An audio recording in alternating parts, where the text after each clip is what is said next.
as there is an auto form feature, there is also an auto report feature. The auto report feature has the benefit of not asking you any questions, making it very easy for you to build a report. On the other hand, it has the disadvantage of building that report without asking any questions. Therefore, you don't get to make any decisions on how that report will look.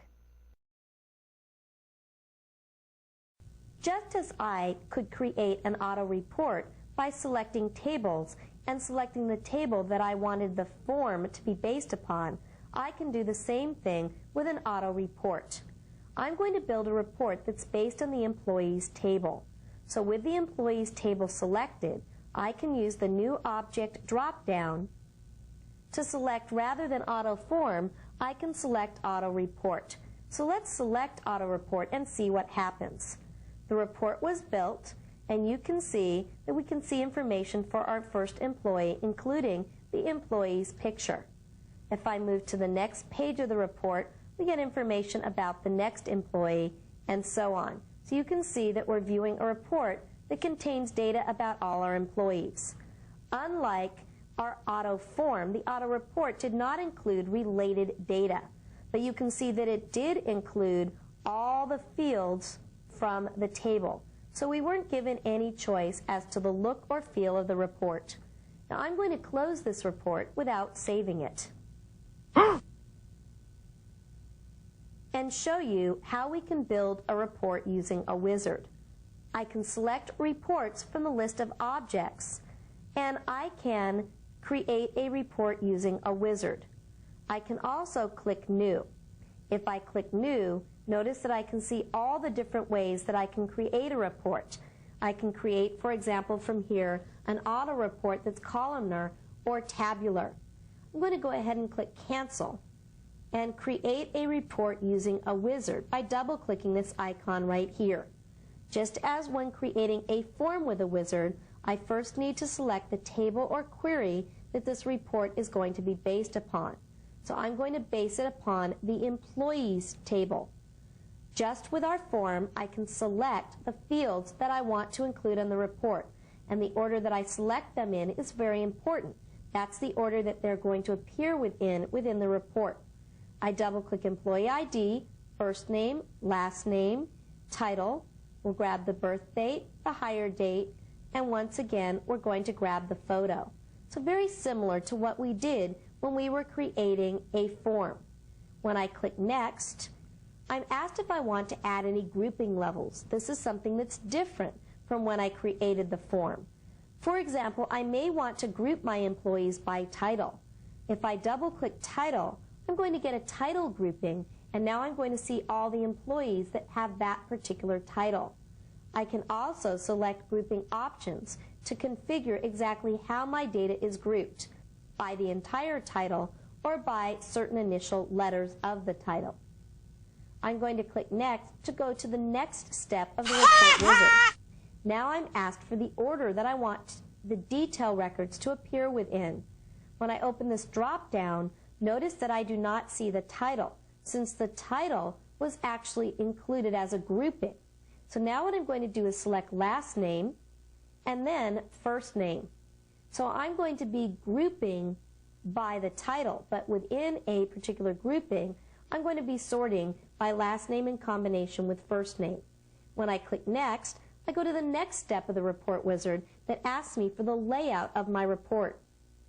I can select Stepped, Blocked, Outline. There's two different outline formats. Align Left, 1 or 2. So there's all different options. I'm going to go with Align Left, and I'm also going to go with Landscape, so that my report is going to be oriented in landscape rather than portrait mode. I'm also going to opt to have all the fields fit as well as they can on the page, even if this means reducing the font size or even cutting off the data within the fields. I can now select from a bold look, casual, compact, corporate, formal, or soft gray. I'm going to go with the compact and click Next. Now I can title my report, and I'm going to title it Employee Information. I can either preview the report or modify its design. Clicking Finish we're actually going to see our completed report, which is our employee information report. Notice that we have the last name, first name, employee ID, birth date, hire date, and even the employee's photo. And if I zoom out, you'll see that we have that information for each employee. Just as with our form, I can go to the design view of the report, and I can fully configure any aspect that I want of the report. And in fact, just as with forms, we're going to be covering reports and all their intricacies throughout the training series.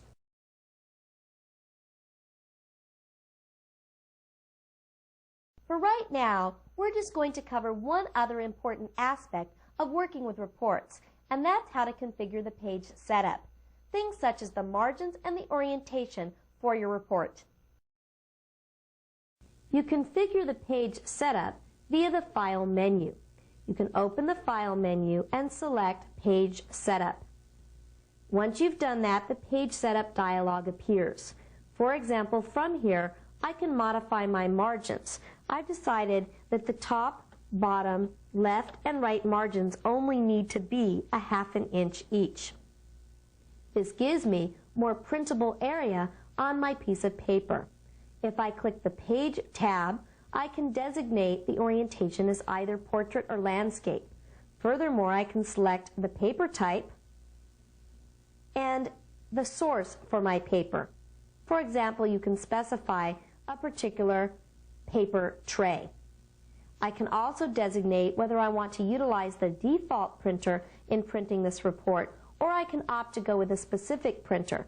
For example, if I were printing special mailing labels where I needed a high impact, very fast printer, I could select Use Specific Printer, and I could select any printer that my computer could see on the network.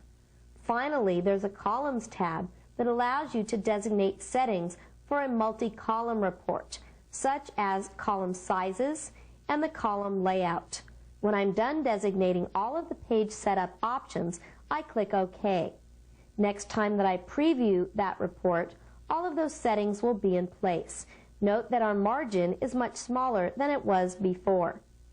This means that we now have extra room on the right-hand side to spread the objects on our report out so that we can include additional data on our report. When I'm done working with my report, of course, I can click to send it to the printer, and I can also close it, opting whether or not I want to save changes. Now, right now, I've just closed Out of Print Preview. If I close the report itself, I'm asked if I want to save changes to the design of my report.